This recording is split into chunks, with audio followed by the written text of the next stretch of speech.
6টা দোয়া এবং জিকির আছে, যেই দোয়া জিকিরগুলো কোরআন হাদিসে বর্ণিত সকল দোয়া জিকিরের খোলাসা, সারমর্ম এবং নির্যাস। এই 6টাকে যদি কোনো মুসলমান নিয়মিত আঁকড়ে ধরে, তাহলে কোরআন এবং হাদিসের যত দোয়া এবং জিকির আছে কেমন যেন তার নির্যাসটা নিয়মিত সে আমল করলো। বলবো সেগুলা? এই 6টা দোয়া এবং জিকিরের মধ্যে সর্বপ্রথম হলো নবী করিম সাল্লাল্লাহু আলাইহি সাল্লামের প্রতি দুরূদ প্রেরণ করা। নবীজি সাল্লাল্লাহু আলাইহি সাল্লামের প্রতি দুরূদ প্রেরণ করার আমল এরকম আমল, আপনি যদি সারা দিনে শুধুমাত্র নবীজির প্রতি দুরূদ প্রেরণ করার আমলটাই জিকির হিসাবে সবচেয়ে বেশি করেন, দোয়া হিসাবে যদি এটাই আপনি সারাদিন করতে থাকেন, তো আপনার জন্য যথেষ্ট হবে। আল্লাহর কাছে আর কিছু না চাইলেও চলবে, আর কিছু না চাইলেও চলবে। দুরূদ মানে হলো নবীজির জন্য দোয়া করা। ভাই, আল্লাহ তার হাবিবকে রহম করবেন, আপনার আমার দোয়ার দিকে আল্লাহর তাকানোর কোনো ঠেকা আছে? নবীজি কি আমাদের দোয়ার কোনো মুখাপেক্ষী? কিন্তু আমরা তার জন্য দোয়া করলে ওই চান্সে আল্লাহ তাআলা আমাদের প্রতি অনুগ্রহ করবেন। একবার না, আপনি নবীজির প্রতি একবার রহমতের দোয়া করবেন, একবার দুরূদ পাঠ করবেন। মান সাল্লা আলাইয়া মাররাতান সাল্লাল্লাহু আলাইহি আশরা, নবীজি সাল্লাল্লাহু আলাইহি সাল্লাম বলেছেন, একবার আমার জন্য তোমরা দোয়া করলে, আমার প্রতি দুরূদ পাঠ করলে, আল্লাহ তাআলা তোমাদের জীবনে 10 বার 10 জায়গায় 10 টাইমস তোমাদের উপর আল্লাহ তাআলা অনুগ্রহ করবেন। আপনি টেরও পাবেন না কত জায়গায় আল্লাহ অনুগ্রহ করেছেন। আল্লাহ বাঁচাই দিয়েছেন, একটুর জন্য শেষ হয়ে যান নাই। ওই যে দুরূদ পড়ছেন, আল্লাহ তাআলা রক্ষা করছে, আপনি খবরও নাই। আল্লাহ তাআলা আপনার প্রতি বিশাল একটা দান করছে, আপনি লক্ষ্য করেন নাই। ওই যে দুরূদ পড়ছেন একবার, 10 বার রহমত হবে। এভাবে যত দুরূদ পড়বে সে তত রহমত এবং অনুগ্রহ পাবে। এক সাহাবী বলেছেন, ইয়া রাসূলুল্লাহ, আমি আমার দোয়ার কত অংশ আপনার জন্য রিজার্ভ রাখবো? আমি তো আল্লাহর কাছে অনেক কিছু চাইবো, অনেক কিছু নিবেদন করব, আপনার জন্য যেন আল্লাহ রহমত নাজিল করে, এটাই হলো দুরূদ। এই দুরূদটা আমি কি পরিমাণ রাখবো? 4 ভাগের 1 ভাগ, 3 ভাগের 1 ভাগ, অর্ধেক? এরপরে সাহাবী বলছেন, আসলে যদি সবগুলোই করি, উনি এক একটা পার্সেন্টেজ বলছেন, আর নবী করিম সাল্লাল্লাহু আলাইহি সাল্লাম বলছেন যে, তাকে বোঝাচ্ছেন যে আরো বেশি করতে পারলে ভালো হয়। তো সাহাবী বাড়াইতে বাড়াইতে শেষ পর্যন্ত বলেন যে, আমার দোয়া যদি সবগুলো আপনার জন্য করি, আমি যদি আর কোনো দোয়া না করি, শুধু আপনার জন্যই দোয়া করি, নবী করিম সাল্লাল্লাহু আলাইহি সাল্লাম তাকে সুসংবাদ দিলেন যে, তাহলে তোমার আর কোনো সমস্যা থাকবে না, সব সমস্যা দূর হয়ে যাবে, তোমার কোনো পেরেশানি থাকবে না। ভাইরা আমার, দুরূদের আমল এমন একটা আমল যে আপনার জীবনে কোনো বিপদ, কোনো মুসিবত, কোনো পেরেশানি, কোনো সমস্যা দেখা দিয়েছে, আপনি যদি দুরূদ পড়তে থাকেন, কোনো কিছু মনে আসছে না, অনেক সময় ছাত্র জিজ্ঞেস করে, ভাই পরীক্ষার হলে পড়া ভুলে গেছি, কি করবো? আমি দুরূদ পড়া শুরু করেন। আরবদেরকে দেখা যায় কোনো কিছু ভুলে গেলে তারা বলে আল্লাহুম্মা সাল্লি আলা মুহাম্মদ, আল্লাহুম্মা সাল্লি আলা মুহাম্মদ, এটা শুরু করে তারা। কারণ নবী করিম সাল্লাল্লাহু আলাইহি সাল্লাম এর হাদিস থেকে স্পষ্টভাবে, একটি নয় বহু হাদিস থেকে প্রমাণিত, যে ব্যক্তি দুরূদটা নিয়মিত পাঠ করবে, সালাত আলান নবীটাকে যে ব্যক্তি আঁকড়ে ধরবে, সব সময় তার মুখ থেকে সালাত সালাত সালাম চলতে থাকে, এই ব্যক্তির সকল গুনাহ আল্লাহ মাফ করে দিবেন, সকল পেরেশানি আল্লাহ তাআলা মুক্ত করে দিবেন। ভাইরা আমার, দুরূদের আমলটা এত গুরুত্বপূর্ণ আমল, এটা আমরা করি। এখন অনেকে আছেন যে আনুষ্ঠানিকতা যখন থাকে দুরূদের, মিলাদের, তখন একটু সালাত আলান নবী যেভাবে করেন, আর বাকি অনেকে আছেন যেগুলো করারও কোনো খোঁজ খবর নাই। দুরূদ বেশি বেশি করে পাঠ করবো তো ইনশাআল্লাহ। সবচেয়ে শ্রেষ্ঠ দুরূদ, সবচেয়ে উত্তম দুরূদ হলো দুরূদ ইব্রাহিম, যেটা নামাজে পড়েন। আর সবচেয়ে সংক্ষিপ্ত দুরূদ হলো সাল্লাল্লাহু আলাইহি ওয়াসাল্লাম। এছাড়া নবীজির প্রতি দোয়ামূলক যে কোনো দুরূদই আল্লাহর কাছে গ্রহণযোগ্য হতে পারে, যদি দুরূদের অর্থের মধ্যে, কথা বলার মধ্যে খারাপ কিছু না থাকে। দুরূদের নামে অনেকগুলো দুরূদ প্রচলিত আছে বিভিন্ন বই পুস্তকে, অমুক দুরূদ পড়লে অমুক এত নেকি হয়, বা অমুক দুরূদ পড়লে এতবার পড়লে ওই বিপদ দূর হয়। এগুলো কোনো হাদিস নির্দেশিত না, এগুলো হয়তো কারো তাজরিবা, অভিজ্ঞতা নির্ভর। কিন্তু হাদিস নির্দেশিত দুরূদ হলো দুরূদ ইব্রাহিম, আর সবচেয়ে সংক্ষিপ্ত দুরূদ হলো সাল্লাল্লাহু আলাইহি সাল্লাম। অর্থের ভিতরে যদি খারাপ কিছু, শিরকের কিছু না থাকে, নবীকে আবার আল্লাহর পর্যায়ে পৌঁছানোর মতো গুমরাহি যদি না থাকে দুরূদের অর্থের মধ্যে, তাহলে যে কোনো দুরূদই আপনি আল্লাহর কাছে পেশ করতে পারেন।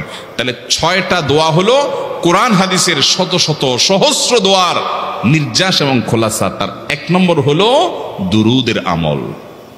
করবো না বেশি বেশি ইনশাআল্লাহ? আমার জীবনে বহুবার এমন হয়েছে, বহুবার এমন এমন বিপদ যে দেয়ালে পিঠ ঠেকে গেছে, এখান থেকে উদ্ধারের কোনো পথ আর চোখের সামনে দেখা যাচ্ছে না। আমি এই আমলটি, এর পাশাপাশি ইস্তেগফারের আমল যেটা দ্বিতীয় নম্বরে বলবো আমি, এই দুটি আমল কন্টিনিউয়াসলি করে গেছে, হরদম প্রতি নিঃশ্বাসে নিঃশ্বাসে, বাস টয়লেটের টাইম বাদে বাকি ফুল টাইম এটা দুরুদ এবং ইস্তেগফার অব্যাহত রাখছি। আল্লাহ তাআলা এমন ভাবে অলৌকিক ভাবে উদ্ধার করেছেন যে আমার কল্পনায়ও আসে না যে এখান থেকে এভাবে হেল্প হতে পারে। ভাইরা আমার অভিজ্ঞতার 2 পয়সার কোনো মূল্য নাই। আমার অভিজ্ঞতা কি আসলো না আসলো এটাতে কিছু আসা যায় নাই। রহমতুল্লিল আলামিন আল্লাহর রাসূল আল্লাহর নবী ওয়াদা করেছেন যে আপনার পেরেশানি দূর হবেই হবে ইনশাআল্লাহ। অতএব দুরুদের আমল বেশি বেশি করবো না ইনশাআল্লাহ। নাম্বার 2, ইস্তেগফার। ইস্তেগফার ইস্তেগফার এটাও বেশি বেশি করতে হবে, দুরুদও বেশি বেশি করতে হবে। দুরুদের ব্যাপারে নবী করিম সাল্লাল্লাহু আলাইহি সাল্লাম এক হাদিসে বলেছেন, আকসিরু আলাইয়া মিনাস সালাতি মিন ইয়াউমিল জুমআতি ওয়া লাইলাতিল জুমআহ। জুমার রাতে আর জুমার দিনে, অর্থাৎ বৃহস্পতিবার দিবাগত রাত আর জুমার দিন শুক্রবার, এই সময়গুলোতে তোমরা আমার প্রতি বেশি বেশি দুরুদ পাঠ করো। এই যে নবীজি বলছেন বেশি বেশি পাঠ করো, তাহলে দুরুদটা বেশি বেশি পাঠ করতে হবে। ঠিক একইভাবে 2 নম্বর যেটা, দ্বিতীয় আমল যেটা ইস্তেগফার, এটাও বেশি বেশি করতে হবে। কারণ ইস্তেগফার সম্পর্কে কোন কোন হাদিসের ভাষ্যের মধ্যে মান লাজিমাল ইস্তেগফার ভাষ্য এসেছে, অর্থাৎ যে ব্যক্তি ইস্তেগফারকে আঁকড়ে ধরবে, এটাকে কন্টিনিউয়াসলি করবে, ইস্তেগফার কখনো ছাড়বে না, সবসময় তার মধ্যে ইস্তেগফার অব্যাহত থাকবে, ওই ব্যক্তিকে আল্লাহ রাব্বুল আলামিন বিভিন্ন পেরেশানি থেকে সারপ্রাইজড হওয়ার মতো এমন এমন পথ বের করে দিবে যে সে চিন্তাও করে নাই। তার পেরেশানি থেকে মুক্তির পথ আল্লাহ তাআলা দেখায় দিবেন। ইস্তেগফার কিভাবে করবেন ভাই? ইস্তেগফার এমন একটা আমল, এটা ছাড়া তো আমাদের উপায় নাই ভাই। ইস্তেগফার আমাদের দুনিয়ার পেরেশানি দূর করবে, আখিরাতের পেরেশানি দূর করবে। দুনিয়ার পেরেশানি আমাদের বিপদ আপদ মুসিবত, এগুলো রিজিকের অনটন অভাব এগুলা, আর আখিরাতের পেরেশানি হলো আমাদের পাপ গুনাহ এগুলা। কোরআনে কারিমে আল্লাহ রাব্বুল আলামিন সূরা নূহের মধ্যে আল্লাহ নবী নূহ আলাইহিস সালাম তার সম্পর্কে বলছেন, ফাকুলতুস্তাগফিরু রাব্বাকুম ইন্নাহু কানা গাফফারা ইউরসিলিস সামাআ আলাইকুম মিদরারা ওয়া ইউমদিদুকুম বিআমওয়ালিন ওয়া বানিন ওয়া ইয়াজআল লাকুম জান্নাতিন ওয়া ইয়াজআল লাকুম আনহারা। তিনি বলেন, আমি বলেছি আমার জাতিকে তোমরা ইস্তেগফার করো, আল্লাহর কাছে ইস্তেগফারটা করতে থাকো করতে থাকো। রুটি রুজি নাই, চাকরি নাই, ইনকাম নাই, ব্যবসা খারাপ যাচ্ছে, পেরেশানি হচ্ছে, ইস্তেগফার ধরো, কি হবে? ইন্নাহু কানা গাফফারা। যদি ইস্তেগফার করো, 1 নম্বর লাভ হলো আল্লাহ মাফ করে দিবেন গুনাহ। ইউরসিলিস সামাআ আলাইকুম মিদরারা, যাতে ফসল ভালো হয়, রিজিক ভালো হয়, সেই ব্যবস্থা আল্লাহ করবেন। ওয়া ইউমদিদুকুম বিআমওয়ালিন ওয়া বানিন, ছেলে মেয়ে হয় না অথবা ভালো ছেলে মেয়ে নাই, আল্লাহ তাআলা নেক সন্তান দিয়ে তোমাকে শক্তিশালী করবেন, সম্পদ দিয়ে শক্তিশালী করবেন। ওয়া ইয়াজআল লাকুম জান্নাতি ওয়া ইয়াজআল লাকুম আনহারা, আল্লাহ তাআলা প্রসবন দিবেন, ফসল দিবেন, বরকত দিবেন রুজিতে। কিসের মাধ্যমে? ইস্তেগফার। কিসের মাধ্যমে ভাই? ইস্তেগফার। আহা, ইস্তেগফারের আমল আমাদের দেশে মানুষ আমরা জানি না ভাই। এটি সারাক্ষণ তারা অবসর সময়গুলোতে ইস্তেগফার করতে থাকে, আস্তাগফিরুল্লাহ ওয়া আতুবু ইলাইহি, আস্তাগফিরুল্লাহ আস্তাগফিরুল্লাহ। মানে কি? আল্লাহর কাছে আমি ক্ষমা প্রার্থনা করি, আল্লাহর কাছে আমি মাপ চাই, আল্লাহর কাছে আমি তওবা করি, আল্লাহর দিকে আমি ধাবিত হই, আল্লাহর কাছে আমি ফিরে যাই, আস্তাগফিরুল্লাহ আস্তাগফিরুল্লাহ। আপনি বসে আছেন নিরিবিলি, ভাইরা আমার এখন আর নিরিবিলি বলতে কোনো সময় নাই, এখন আর ফ্রি টাইম নাই, এখন আর আমাদের অবসর টাইম নাই। আস্তাগফিরুল্লাহ কখন বলবো? মোবাইল টিপতে টিপতে টিপতে টিপতে, ফেসবুকের নোটিফিকেশন দেখতে দেখতে দেখতে, লাইক কমেন্ট গুনতে গুনতে আমাদের এখন কোনো ফুরসত নাই। বাহিরে তো নাই, টয়লেটে গেলেও তখন আমাদের ব্যস্ততা মোবাইল নিয়ে, ফেসবুক নিয়ে, ঘুমাইতে গেলেও আমাদের ব্যস্ততা। ও ভাই আমার, অথচ আমার হায়াত শেষ হয়ে যাচ্ছে, আমল নামার শূন্য খালি, ফেসবুক টিপাটিপিতে পরিপূর্ণ। আল্লাহর কাছে কি নিয়ে যাবেন? ইস্তেগফার করবেন তো ইনশাআল্লাহ? অবসর সময় ইস্তেগফার করবেন তো ইনশাআল্লাহ? নিরিবিলি আছেন, একাকী আছেন, ইস্তেগফার চালায় দেন। 10 সেকেন্ড টাইম পাইছেন, ইস্তেগফার শুরু করে দেন। ডাক্তারের কাছে গেছেন, ওয়েটিং এ আছেন, বসে আছেন, ইস্তেগফার করতে থাকেন। সিরিয়াল আছেন কোনো কাজের, ইস্তেগফার করতে থাকেন। ডিউটিতে যাচ্ছেন গাড়িতে, বাইসাইকেলে, বাইকে, যে কোনো ভাবে পায়ে হেঁটে ইস্তেগফার করতে থাকেন। যে কোনো অবসরের সময়গুলোকে ইস্তিগফার দিয়ে পরিপূর্ণ করে দেন। ভাইরা আমার, ইস্তিগফার সকল সমস্যার সমাধান। ইস্তিগফারের ভিতরে সবচেয়ে শ্রেষ্ঠ ইস্তিগফার হলো সাইয়্যিদুল ইস্তিগফার। সাইয়্যিদুল ইস্তিগফারটা যদি মুখস্থ না পারেন, অন্তত লিখিত ভার্সনটা পড়েন। সাইয়্যিদুল ইস্তিগফারের যে অর্থ, এটার যে মর্ম, বড় হৃদয়গ্রাহী ভাই, বড় মর্মস্পর্শী। ইমানদার এটার অর্থের দিকে তাকায় যদি পড়ে, তো তার অন্তর না গলে পারে না। আল্লাহুম্মা আনতা রব্বি, হে আল্লাহ আপনি আমার রব, আপনি আমার পালনকর্তা লাগেন। আপনার সাথে আমার এই সম্পর্ক, আমি আপনার গোলাম, আপনি আমার রব, এই সম্পর্কটা আপনার সাথে আছে। আল্লাহুম্মা আনতা রব্বি লা ইলাহা ইল্লা আন্ত, ও আল্লাহ আপনি ছাড়া আমার ইবাদত, আমার গোলামি, আমার দাসত্ব, উপাসনার উপযুক্ত আর কেউ নাই। আল্লাহুম্মা আনতা রব্বি লা ইলাহা ইল্লা আন্ত খালাকতানি, আপনি আমাকে সৃষ্টি করেছেন। ওয়া আনা আবদুক, আল্লাহ আমি আপনার গোলাম। দেখেন কিভাবে আল্লাহর সাথে সম্পর্কটার কথা বলা হচ্ছে মুহাব্বতের সাথে। খালাকতানি ওয়া আনা আবদুক, আল্লাহ আপনি আমাকে সৃষ্টি করেছেন আর আমি আপনার গোলাম। ওয়া আনা আলা আহদিকা ওয়া ওয়া'দিকা মাস্তাতা'তু, আল্লাহ আপনার সাথে যে অঙ্গীকার করেছিলাম, আলাস্তু বিরব্বিকুম, আপনি জিজ্ঞেস করেছেন। আলমে আরওয়াহাতে আমরা বলেছি বালা, হ্যাঁ আপনি আমার রব। আপনাকে রব হিসাবে স্বীকৃতি দিয়ে আপনার গোলামি করার যে অঙ্গীকার আমরা করেছি, কালিমাতুশ শাহাদা যে আমরা পাঠ করেছি, এই যে আপনার সাথে কৃত অঙ্গীকার, রব হিসাবে স্বীকৃতি দেওয়ার পর, গোলাম হিসাবে মেনে নেওয়ার পর, আমি আপনার যে গোলামি করার কথা ছিল, ওয়া আনা আলা আহদিকা ওয়া ওয়া'দিকা মাস্তাতা'তু, যতটুকু পারছি আমি সে ওয়াদার উপরে থাকার চেষ্টা করছি আল্লাহ। ওয়া আনা আলা আহদিকা ওয়া ওয়া'দিকা মাস্তাতা'ত আবুউ লাকা বিনি'মাতিকা আলাই, আল্লাহ আমি স্বীকার করি আপনি আমার প্রতি অনেক নিয়ামত দিয়েছেন, অনেক নিয়ামত দিয়েছেন, এটা আমি স্বীকার করি। ওয়া আবুউ লাকা বিযামবি, আর আমি এও স্বীকার করি যে আল্লাহ অনেক অপরাধ, অনেক পাপ আমার দ্বারা হয়ে গেছে। ফাগফিরলি, অতএব আপনি আমাকে মাফ করে দেন। ফাইন্নাহু লা ইয়াগফিরুয যুনুবা ইল্লা আনতা, কারণ আপনি ছাড়া আর কেউ গুনাহ ক্ষমা করতে পারবে। ভাইরা আমার, অর্থের দিকে লক্ষ্য করে করে, মর্মটা বুঝে বুঝে একটু সাইয়্যিদুল ইস্তিগফার পড়েন। লেখা দেখে দেখে পড়েন, ইউটিউব থেকে দেখে দেখে পড়েন, কিন্তু পড়েন। আল্লাহুম্মা আনতা রাব্বি লা ইলাহা ইল্লা আন্ত খালাকতানি ওয়া আনা আবদুক ওয়া আনা আলা আহদিকা ওয়া ওয়া'দিকা মাস্তাতা'তু আউযু বিকা মিন শাররি আবুউ লাকা বিনি'মাতিকা আলাইয়া ওয়া আবুউ লাকা বিযামবি ফাগফিরলি ফাইন্নাহু লা ইয়াগফিরুয যুনুবা ইল্লা আনতা। এটা হলো বড় ইস্তিগফার। এত বড় ইস্তিগফার পড়তে পারেন না, কোনো পেরেশানি নাই, কোনো অসুবিধা নাই। সবচেয়ে ছোট ইস্তিগফার হলো আস্তাগফিরুল্লাহ আস্তাগফিরুল্লাহ আস্তাগফিরুল্লাহ। আল্লাহ আপনার কাছে ক্ষমা চাই, কত ভুল হয়ে যায়, কত অন্যায় হয়ে যায়।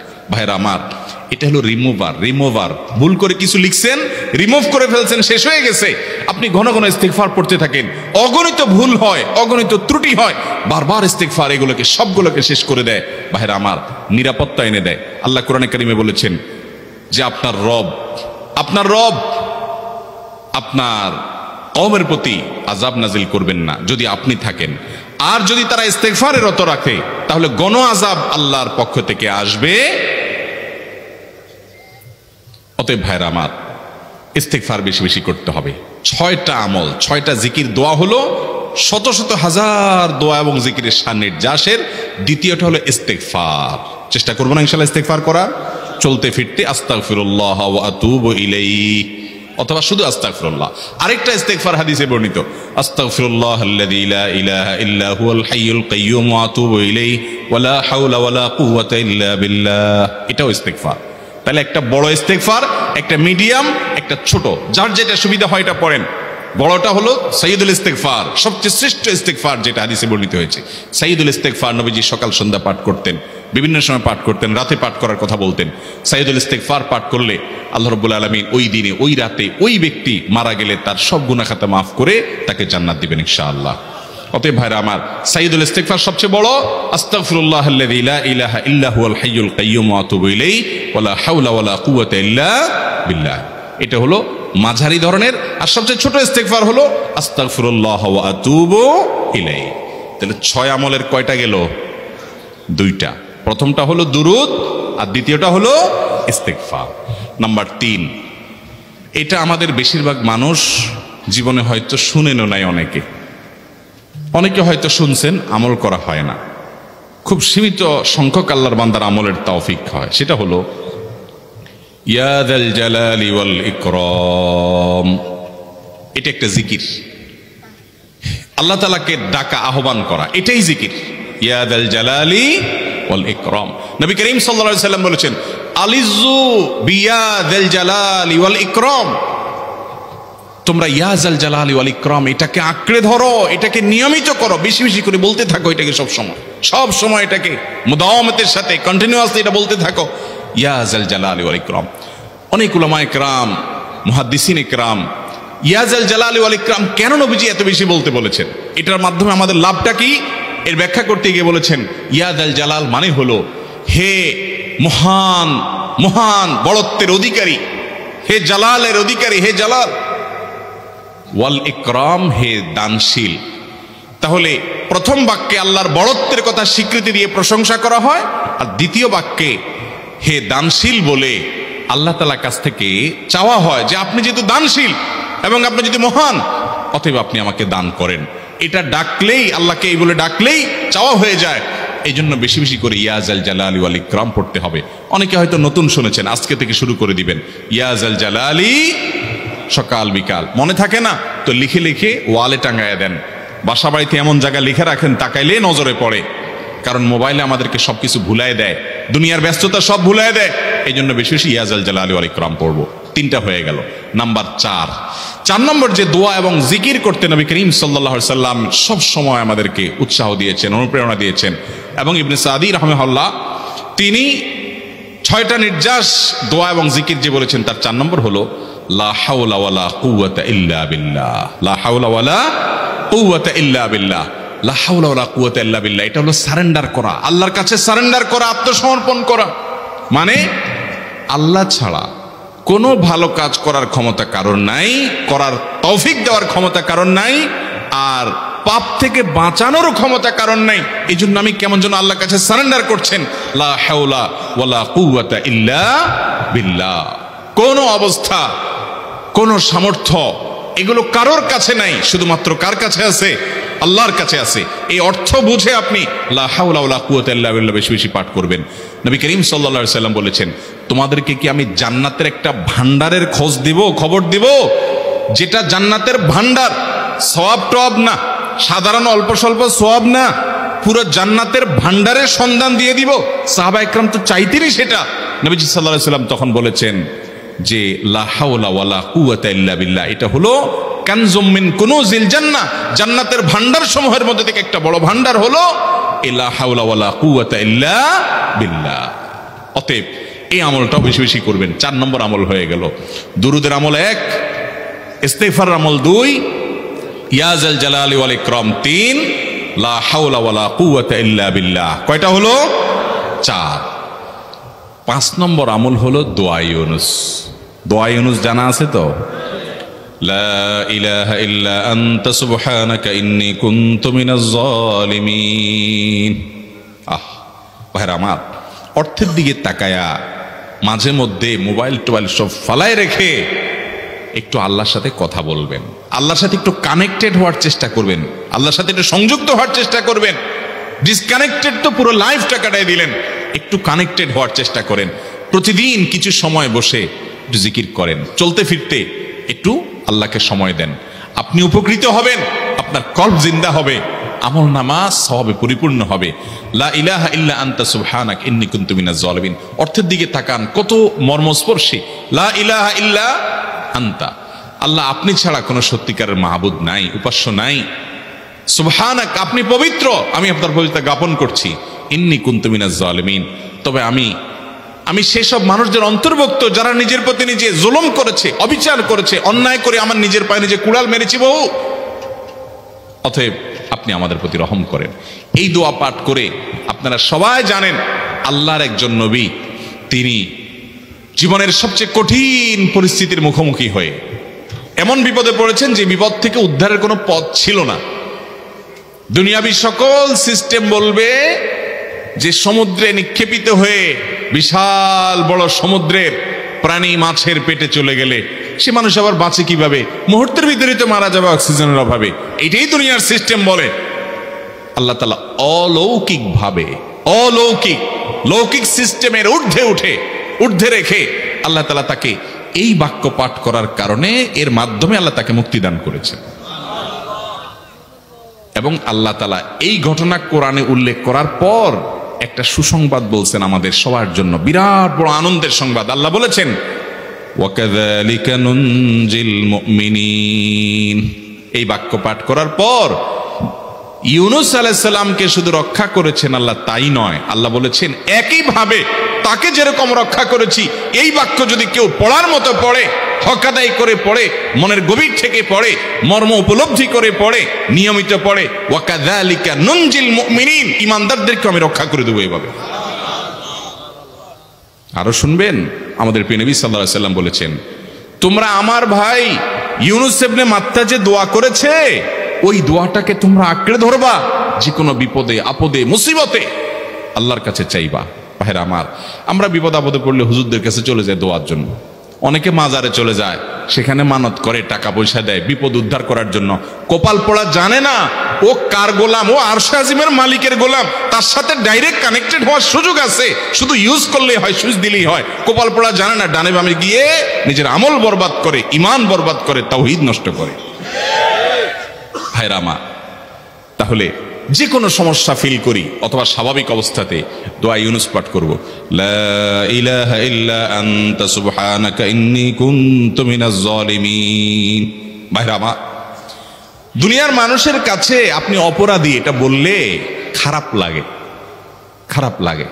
আপনি একটা অফিসে চাকরি করেন, দুর্নীতি করে চুরি করে ধরা পড়ছেন, বসের কাছে যায় মাপ চাইছেন, স্যার ভুল হয়ে গেছে, আর কখনো করব না, লোভে পড়ে করে ফেলছি, বিপদে পড়ছিলাম, টাকা টানছিল স্যার, আর কোনোদিন করব না, মাফ করে দেন স্যার, চাকরিটা রাখেন স্যার। আপনি মাপ চাইলেন, লজ্জিত হলেন, চোখের পানি ফেললেন, পাও ধরে মাপ চাইলেন, ছোট হলেন। এই ছোট হওয়ার পরে আপনার চাকরি যদি টিকেও যায়, বস যদি আপনাকে মাফ করেও দেন, তারপরেও কি আপনার কাছে ভালো লাগবে? না এত বড় একটা অঘটন ঘটলো, ছোট হলেন, সবার সামনে লজ্জিত হলেন, অনুতপ্ত হলেন, ধরা পড়লেন, মাপ চাইতে হলো, এই জন্য আপনার খারাপ লাগবে না? কিরকম খারাপ লাগবে? এত খারাপ লাগে অনেকে সহ্য করতে পারে না, গুনাহের দিকে চলে যায়, আত্মহত্যা পর্যন্ত করে ফেলে, এই বেইজ্জতি সহ্য করতে পারে না। ঠিক না ঠিক? মানুষের কাছে মাপ চাইলে, মানুষের কাছে ছোট হলে মানুষের কষ্ট হয়। অদ্ভুত! আরশে আজিমের মালিকের কাছে সেজদায় পড়ে চোখের পানি ফেলে যদি স্বীকার করেন, ও মালিক, নামাজ পড়ি নাই, বড় জুলুম করেছি, কাবিরা গুনাহ করেছি, ও মালিক, হারাম জিনিস দেখে ফেলেছি, খারাপ জিনিস শুনে ফেলেছি, পাপ করেছি, অপরাধ করেছি, মালিক, জাহান্নামের যে বিবরণ হাদিসে আসছে, এটা সহ্য করার ক্ষমতা আমার নাই, আপনি আমাকে মাফ করে দেন। এইভাবে যদি আল্লাহর কাছে একটু চোখের পানি ফেলে দোয়া করেন, একটু দোয়া করে দেখেন, আল্লাহর শপথ করে বলছি, আপনার জীবনে সবচেয়ে আনন্দের মুহূর্ত হবে তখন যেদিন এরকম দোয়া করতে পেরেছেন, চোখের পানি ফেলতে পেরেছেন। দুনিয়ার মানুষের কাছে ছোট হলে মানুষের মনটা সংকীর্ণ হয়, ছোট হয়, মানুষ অপমান বোধ করে, খারাপ লাগে। মালিকের কাছে যদি কেউ মাপ চায়, চোখের পানি ফেলে, ইস্তেগফার করে, ছোট হয়, তাহলে তার অন্তরে আরো আনন্দ অনুভব হয়। সালহাতু সঙ্গে বুদি দিল খরাশ, আজমোদে এক জামানা খাকে বাস। পাথর হয়ে বহুকাল ছিলে ভাই, কিছু কালের জন্য একটু মাটি হও, আসো, একটু মাটি হয়ে দেখো। পাথর হয়ে তুমি যতটা আনন্দিত হয়েছো, পুলকিত হয়েছো, পরিতৃপ্ত হয়েছো, আরশে আজিমের মালিকের শপথ করে বলছি, আল্লাহর কাছে মাটি হয়ে, ছোট হয়ে, তুচ্ছ হয়ে, অপমানিত হয়ে, ক্ষমা চেয়ে, ইস্তেগফার করে তুমি যখন লা ইলাহা ইল্লা আনতা সুবহানাকা ইন্নী কুনতু মিনাজ জালিমিন, নিজে পাপ করেছো এটা স্বীকার যখন করবে, তখন আল্লাহ তাআলা শুধু মাফ করবেন না, তোমাকে ঈমানের স্বাদ দিবেন, তুমি সাথে সাথে অন্তরে সেটা অনুভব করবা। ভাইরা আমার, আল্লাহর দিকে ধাবিত হব তো ইনশাআল্লাহ, গুনাহের, পাপের, অপরাধের পথ ছেড়ে আসবো তো ইনশাআল্লাহ। লা ইলাহা ইল্লা আনতা সুবহানাকা ইন্নী কুনতু মিনাজ জালিমিন।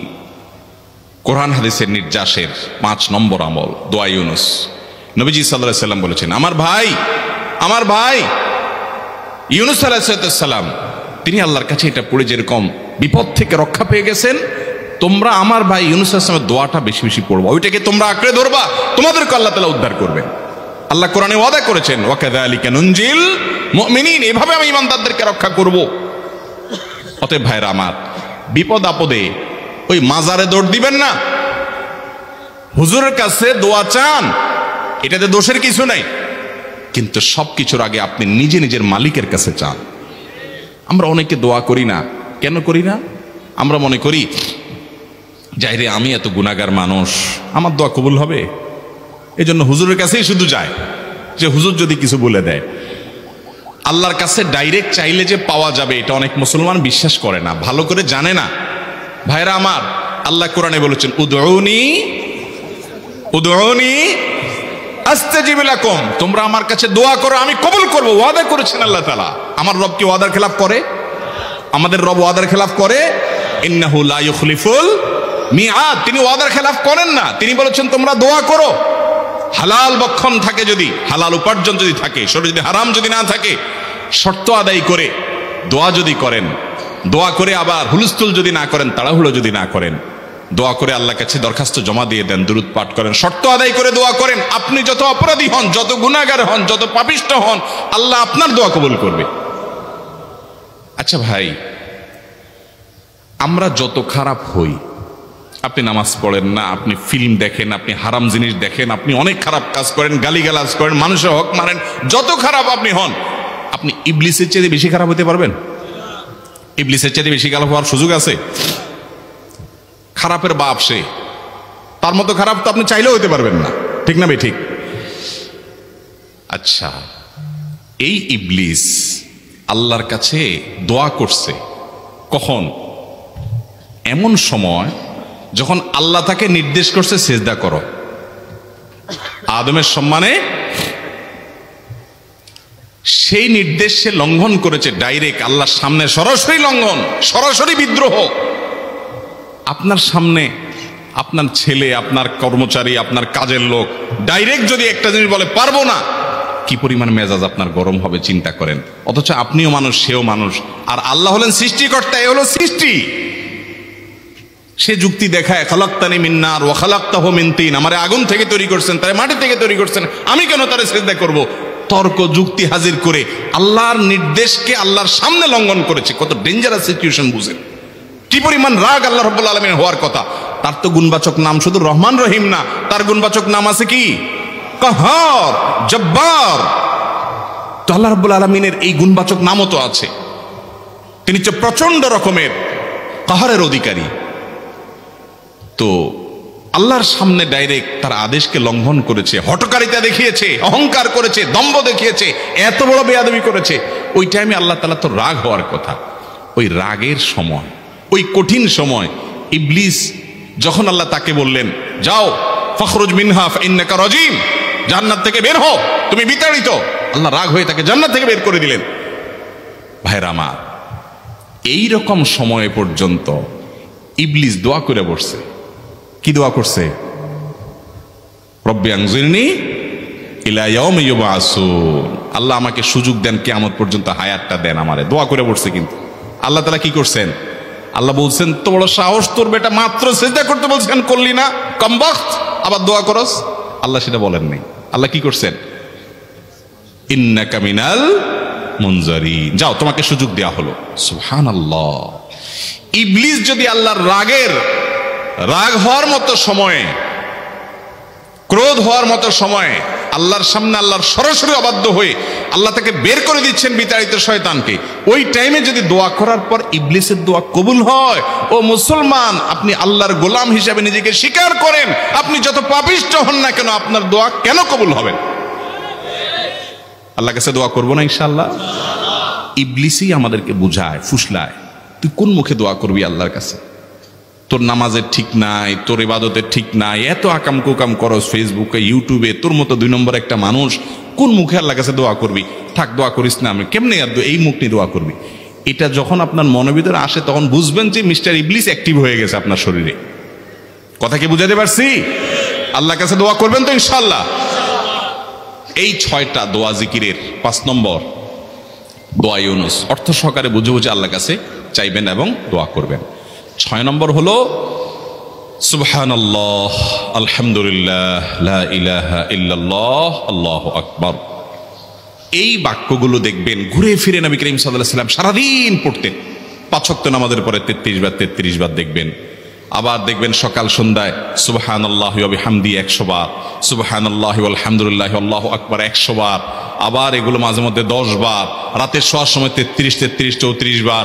বিভিন্ন সময় দেখবেন ঘুরে ফিরে এই সুবহানাল্লাহ, আলহামদুলিল্লাহ, লা ইলাহা ইল্লাল্লাহ, আল্লাহু আকবার, এগুলো একটা মিজানের পাল্লাকে পরিপূর্ণ করে দেয়। কোনোটা আসমান এবং জমিনের মধ্যবর্তী জায়গায় সওয়াব দিয়ে পরিপূর্ণ করে দেয়। এত বেশি ফজিলতপূর্ণ জিকির। এই জন্য পুরো কোরআন হাদিসের দোয়া এবং জিকিরের নির্যাসের শেষ এবং 6 নম্বর হলো বেশি বেশি করে দিন রাত 24 ঘন্টা যখন সুযোগ পাবেন, যেখানে যেখানে হাদিসে যে সংখ্যা বলা আছে ওটাতে করবেনই, ওর বাইরেও বেশি বেশি করে সুবহানাল্লাহ, আলহামদুলিল্লাহ, লা ইলাহা ইল্লাল্লাহ, আল্লাহু আকবার বেশি বেশি করবো না ইনশাআল্লাহ।